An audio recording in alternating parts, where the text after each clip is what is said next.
क्योंकि आज का दौर मीडिया का दौर है। जो ज़राए अबलाग है वो एक नए सिमत में, नई डायरेक्शन में चले गए हैं। एक वक्त था कि आप अपना पैगाम पहुंचाने के लिए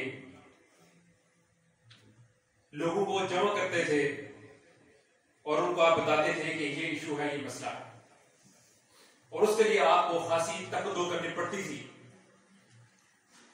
लेकिन जदीद ज़राए की वजह से अब आप यहां पर हमदोनाथ का मुकाबला हो रहा है, और अगर कोई यूके और यूएसए में बैठा हुआ है तो मुझे यकीन है कि असद इकबाल साहब फेसबुक के जरिए उसको भी बता रहे हैं कि यहां पर हमदोनाथ हो रही है।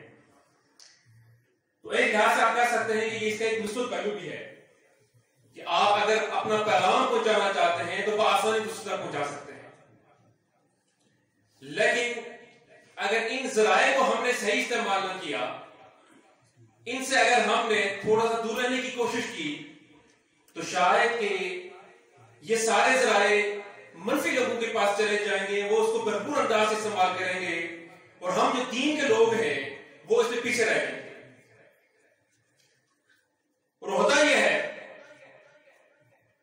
कि हम लोग जो टेक्नोलॉजी की चीजें हैं उनको इस्तेमाल करने में या उनको अडॉप्ट करने में थोड़े से पीछे रह जाते हैं।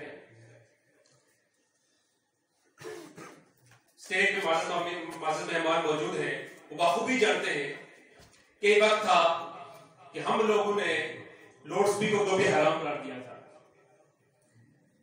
और टीवी को भी हराम करार दिया था। फिर उसके बाद अब तो फेसबुक और व्हाट्सएप का जमाना है, 4G का जमाना है, और शायद अब भी हम इस बात बहस में पड़े हुए हैं कि टिकटॉक को बैन करना चाहिए या नहीं करना चाहिए। अजीज तलबा और तालिबात, याद रखिएगा कि बजाते खुद कोई चीज बुरी नहीं होती। यह आपके सामने गिलास पड़ा हुआ है, गिलास के जरिए अगर आप पानी पिएंगे तो ये उसका मुस्बत इस्तेमाल है, और इसी में अगर आप शराब पिए तो इसका मनफी इस्तेमाल है। तो अजीज तलबा और तालिबात, कसूर गिलास का नहीं है, वो मेरा और आपका है, हम इस्तेमाल कैसे करते हैं। तो अगर आप आज के जदीद मीडिया को इस्तेमाल करना चाहें, दीन के लिए इस्तेमाल करना चाहें, तो आपके लिए रास्ते खुले हुए हैं। और ये चीज मैं बड़ी वजाहत से यहां पर मैं बयान करूंगा कि अगर आप गौर करें नबी करीम सल्लल्लाहु अलैहि वसल्लम की सीरत के ऊपर,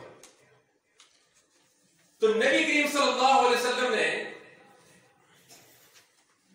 अरब के जो जदीद तरीन ज़राए थे मीडिया के, वो इस्तेमाल किए हैं। जरा गौर कीजिएगा, जब नबी करीम सल्लल्लाहु अलैहि वसल्लम को वही नाज़िल हुई कि अब आप जो दीन का हुक्म है, दीन जो अहकामात है, वो खुलकर बयान करें, तो नबी करीम सल्लल्लाहु अलैहि वसल्लम कोई सफा ऊपर चढ़ गए और वहां पर आवाज लगे, या सबाहाहु। सारे लोग जमा हो गए और नबी करीम सल्लल्लाहु अलैहि वसल्लम ने अपना पैगाम दिया।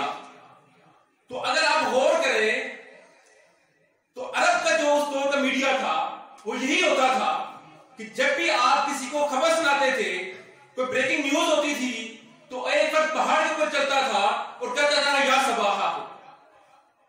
तो इसलिए नबी करीम सल्लल्लाहु अलैहि वसल्लम ने भी जदीद ज़राए को इस्तेमाल करते हुए वो तरीका इस्तेमाल किया। फिर उसके बाद आप देख सकते हैं कि नबी करीम सल्लल्लाहु अलैहि वसल्लम ने अपना पैगाम पहुंचाने के लिए जब मुख्तलिफ बादशाहों को खुतूत लिखे और उनके साथ अपना सफीर भी भेजा, और रवायात में आता है कि नबी करीम सल्लल्लाहु अलैहि वसल्लम के जितने भी सहाबा इकराम थे, उनको आप सबसे पहले उनकी वो जुबान सिखाई।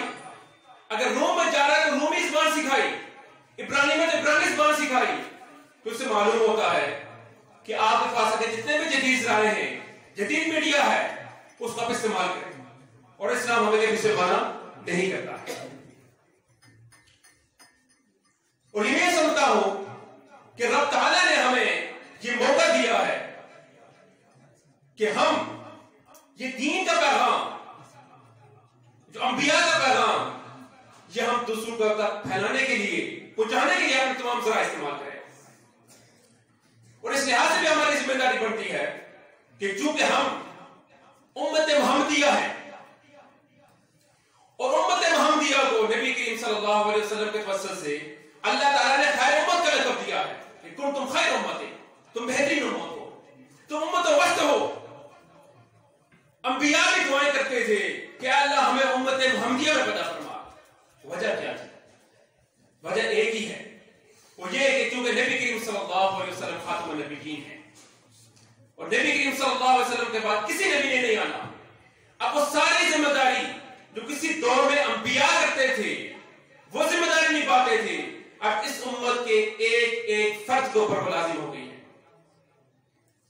जो भी नबी करीम सल्लल्लाहु अलैहि वसल्लम का गुलाम है, जो भी उनको मानने वाला है, जो भी कलमा गो है, उसके ऊपर ये जिम्मेदारी है कि वो दीन का पैगाम दूसरों तक पहुंचाए। और इसके साथ साथ कि आज के जितने भी जदीद राय हैं उनको इस्तेमाल करे और उसके जरिए अपने पैगाम दूसरों तक पहुंचाए। और रब तआला ने जो हमारी जिम्मेदारी दी है कि हम अपने पैगाम को, अपनी दावत को, अपने दीन को दूसरों के फैलाने वाले से हम सारी जिम्मेदारी अदा करें। और बिलखुसूस इस सिनेरियो में कि हमारे पड़ोस में एक अरब की आबादी है, 1.5 अरब की आबादी है जिसको हम चाइनीज कहते हैं। अब वो पाकिस्तान में आ रहे हैं। अब हमने देखना यह है कि हमें उनको पैगाम किस तरह देना है। क्या हमने कुरान मजीद का जो तर्जुमा है वो चाइनीज बंद ने किया है कि नहीं किया है? क्या इस्लाम का लिटरेचर हमने तैयार किया है कि नहीं किया है? क्या हम उनके हवाले से वीडियोस बनाई है कि नहीं बनाई है? ये आज के दौर के चैलेंजेस हैं, ये हमारी जिम्मेदारी है। और यकीन जानिए कि अगर हमने उन तक इस दीन का पैगाम न पहुंचाया, कल क़यामत के दिन हमें पूछेंगे कि अल्लाह ने कोई नियामत दे रखी थी और उन्होंने हम तक नहीं पहुंचाई। तो अज़ीज़ तलबा व तालिबात, मुझे आज इंतहाई खुशी हुई है कि स्टेज पे साथीदार अदील साहब भी बैठे हुए थे, जनाब इमरान हमीद अब्बासी साहब को देख के मुझे खुशी हुई कि एक हसीन इम्तिजाज है, मुख्तलिफ मिसालों के लोग बैठे होते हैं। और मैं जमीयत अल-बाक़िया मुज़फ़्फ़राबाद को भी मुबारकबाद पेश करता हूं कि आप सब ने लोगों को यहां पर जमा किया। और यकीन जानिए कि जब तलबा हमदलात हम पढ़ रहे थे और मुझे एक अजीब तकलीफ महसूस हो रही थी, और एक छोटे बच्चे ने जब हम पढ़ी तो यकीन जानिए कि मैं महसूस कर रहा था कि शायद इसके अंदर जो जज्बा है, जो इसके रसूल है, वो आपकी काबिल है। तो अल्लाह ताला से दुआ है कि वो इस हमदलात को अपने दरबार में कबूल फरमाए और हमें भी नबी करीम सल्लल्लाहु अलैहि वसल्लम की जो तालीमात है, जो सीरत है,